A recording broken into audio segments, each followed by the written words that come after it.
Happy December, everybody, and happy Christmas. Probably a bit of an early greeting, but that's how we'll start the video. Today we're talking about savings.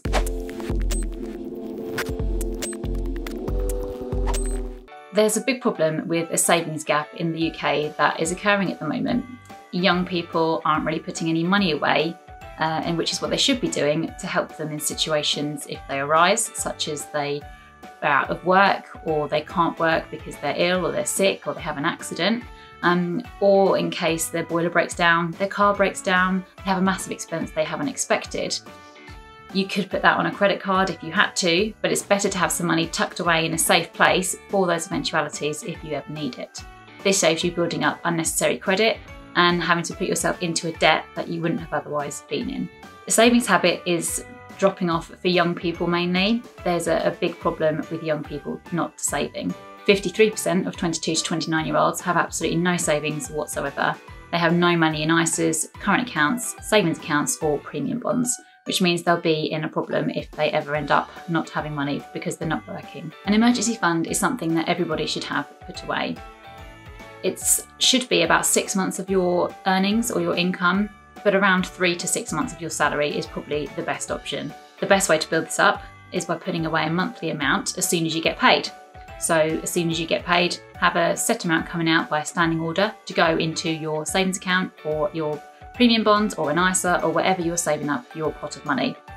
As soon as it goes out, you won't miss it. If you do that straight away when you get paid, you will never miss that amount of money because it won't really sit in your bank account and you won't be tempted to spend it. And some people think, I'll wait till the end of the month and I'll put away whatever I have left at the end of the month. But the temptation is then that you'll spend that money on other things, especially with things like Christmas, which is just around the corner.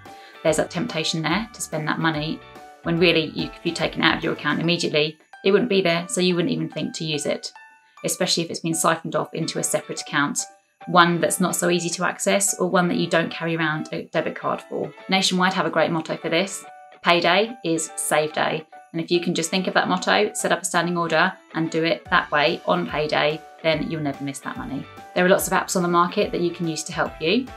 On your phone, on the Apple Store or on the Play Store.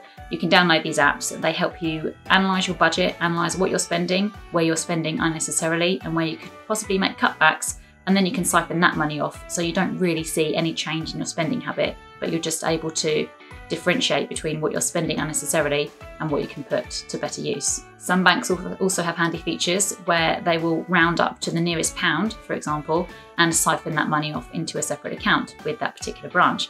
For example, if you spend £1.30, they'll round up to £2, put 70p away into a separate account, into a savings account, and then if that happens automatically, you set that up, it gets done straight away.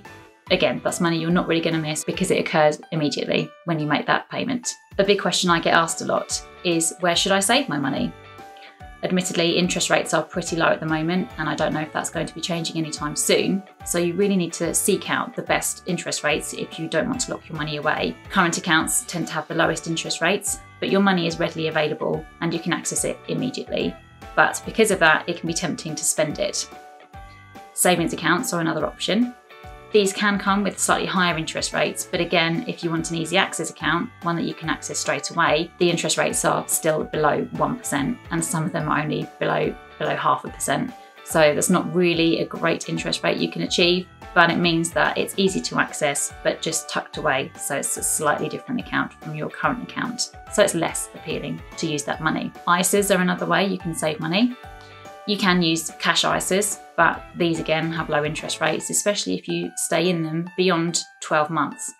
Most cash ISAs with most mainstream banks, after 12 months, the interest rate will drop off to something about 0.2%. So you really need to be keeping an eye on the interest rates and chopping and changing your ISA every year. But some people find that too much hassle, and so it's probably not for you if you don't want to do that. Stocks and shares ISAs are another alternative, but you have to be open to the element of risk if you want to invest in stocks and shares. This money still is immediately accessible.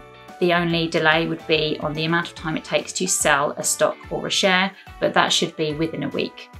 So if you're happy to invest some of your money, it can be in low risk investments too. You can do that through a stocks and shares ISA and it will still be immediately available should you need it. If you want to, you can split your savings between a stocks and shares ISA and a cash ISA. The maximum limit is £20,000 for this current tax year, so you can split that between the ISAs however you prefer, and that means there's a risk element with some and none not with the other. Another great place to save is into premium bonds.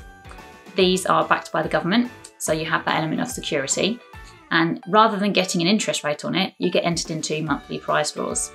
You can set up regular amounts to go in, or you can add lump sums if you want to, and the maximum amount you can hold in premium bonds is £50,000 each. Every month you get entered into a prize draw, and the prizes range from nothing. The most common prize is £25, and the big bonus, the massive prize you could win, is £1 million.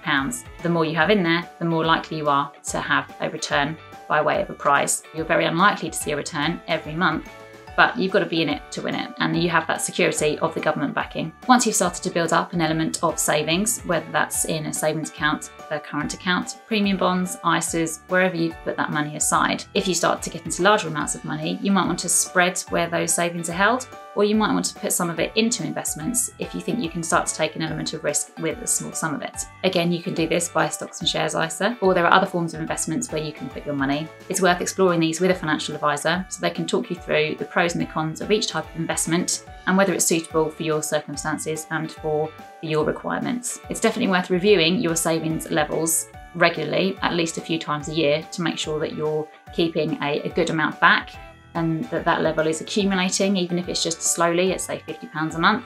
But it's making sure that that amount builds up to 3 to 6 months worth of your salary, so that if you need it, it's there and you don't have to rely on credit cards or other forms of credit to help you out. If you need help looking at your savings habit, or you think you could be doing better or putting your money somewhere better, then get in touch and we can have a chat about where you could put your money, where would be suitable for you, and what level you should be saving at, and what your affordability level looks like.